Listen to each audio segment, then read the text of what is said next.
The year was 1993. One of the crimes that captured the attention of the entire nation was the gruesome murder of the Chop Chop Lady. The name, of course, came from the fact that the victim's body was dismembered before it was thrown away. As expected, the entertainment industry did not miss this opportunity to milk a much-talked-about crime. Movies were produced about the case, one starring no less than Kris Aquino and another one with Lorna Tolentino in the titular role. What's more disturbing is that this isn't the first time a Chop Chop case has happened, and it wouldn't be the last. The original Chop Chop Lady Lucilla Lalu, 1967, sometime in the late 50s or early 60s, Lucila Tolentino Lalu left her hometown of Candaba, Pampanga, to try her luck in Manila. She initially worked as a waitress at a small bar, and apparently, she was really good with money. Her hard-earned money, which she saved quite wisely, was enough to start several ventures: Lucy's House of Beauty, a salon on Mahaligsti and Pagoda, which is a restaurant and cocktail lounge/nightclub located along Rizal Avenue in Sta. Cruz, Manila.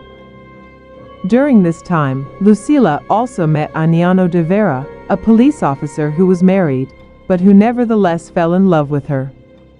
Soon, the two began living together in a common-law marriage, and their union was blessed with a child.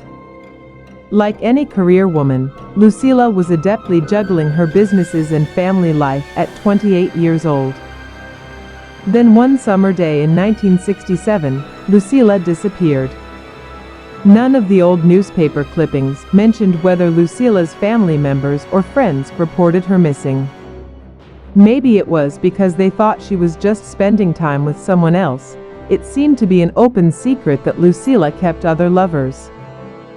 On May 28, police officers found human body parts, a woman's pair of legs, cleanly cut in 4 pieces, wrapped with a newspaper dated May 14. The legs were found in a garbage can along Malabon not far from Pagoda. The garbage collector who found the parts said that they were cold to the touch, as if they had come from the freezer. He also noted that the toes were well pedicured, like they belonged to someone well-to-do. At first, police officers and the media thought they may match the badly decomposed, severed hand that had been found just a few days earlier in front of a barber shop along Recto Avenue. However, this theory was discarded after checking the decomposition rates on both body parts. Almost a day later, a torso with arms were found along EDSA, near Guadalupe Bridge. These parts were also wrapped in newspaper, this time dated May 23. The body was identified to be Lucila's, whose fingerprints were on file when she applied for a police clearance, back when she had just arrived in Manila. Homicide investigators noted that whoever killed Lucila was someone skilled with the knife, or have some sort of medical knowledge since the parts were expertly cut. In initial reports, they also mentioned that, since the body parts were frozen and scattered in different parts of the city, they were looking for someone with an access to a huge freezer and an automobile. Several suspects were rounded up, most of them Lucila's lovers. First was Florente Relos, a 19-year-old waiter at the Pagoda whom Lucila had supported. However, Florente was drinking with his friends during the time of the crime and he was released. He also did not have any motive to kill Lucila, the person who was both his lover and provider. She even rented out a love nest in Cubao where he could stay. However, the cashier at Pagoda also said that Lucila had already broken up with Florente. During the night of the murder, she also told Florente and his friends that Lucila may be at the beauty parlor if they wanted to see her. Some witnesses even said they saw her being dragged by Florente and his friends into a taxi in front of the parlor. These accounts were never verified. The second suspect was Aniano, Lucila's common-law husband for 7 years. Many already knew that they were having problems. Their 6-year-old child had been staying at Lucila's mother in Caloocan. Aniano was also prone to fits of anger and jealousy, having fired off his service gun 3 times in Lucila's pagoda and beauty parlor, the month before she disappeared. The night of her disappearance, Aniano claimed to have had dinner with her in the beauty parlor at about 6:30 p.m. He left immediately after. Some witnesses, including some of Lucila's relatives, said that around the time Aniano left, they even saw her in the salon, sleeping. However, this contradicts Florent's earlier testimony that he and Lucilla had met, around 7:30 the same night, in another cocktail lounge on Rizal Avenue. There was another suspect, an executive of a printing firm who was also said to be Lucila's lover. He was never named in any of the reports, only that he was suspected because of a cardboard material used in wrapping newsprints that was found under the torso of Lucilla. This mystery man seemed to have an alibi for the night, and this angle wasn't explored any further.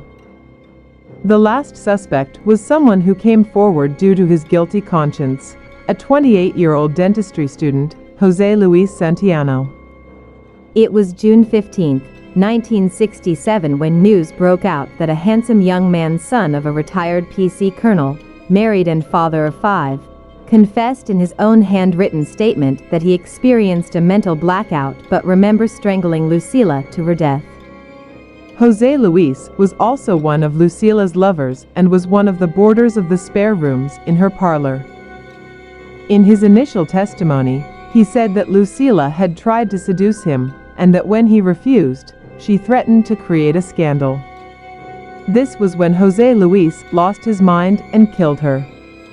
In his testimony, he even mentioned disposing of the head in Diliman, Quezon City, and carrying parts of the body in paper bags and boxes while commuting in taxis and jeepneys. Police later found traces of dried blood underneath Jose Luis' bed, where he said he kept the body before disposing of it. It was never mentioned in old news reports if the head was ever found. 3 days later, Jose Luis was singing a different tune. He retracted his earlier statement, saying he wasn't the murderer but just an unwilling witness to the murder, which was in fact committed by 3 men. While the murder did happen in the mezzanine of the parlor where Jose Luis' room was, he said that 2 men killed Lucilla while another man held him hostage while pointing a gun at him. A 4th man appeared the following morning and planted evidence, the blood, in his room. Over the next few days, he allegedly also received notes, reminding him to keep silent. The police insisted that Jose Luis did it, especially since they found a hammer with bloodstains in the mezzanine, as well as the knife and razors in his initial testimony. They claimed that he was merely following his lawyer's suggestion of retracting his statement. When Jose Luis was being held by the NBI, they also received bomb threats to let the murder suspect go. He was released later on, and some even say that Jose Luis is still alive and living abroad. Without any new leads, the investigators reached a dead end. The public, on the other hand, continued to speculate on the mystery. In 2003, a former Los Angeles police detective named Steve Hodel published a book, Black Dahlia Avenger: The True Story, about a similar case that took place in the U.S. in 1947. In the book, Hodel details his 15-year investigation after his father's death into the Black Dahlia murderer, whom he suspected to be his father, Dr. George Hill Hodel. During his investigation, Steve Hodel found out that his father had been in Manila in the 60s, leading the younger Hodel believe that George was also behind Lucila's murder. There were some inaccuracies in his book, however, that Lucila's torso was found along Zodiac Street in Makati, when news reports stated it was found along EDSA, near Guadalupe. Some followers of the mystery accept this explanation for Lucila's murder, but the case officially remains open.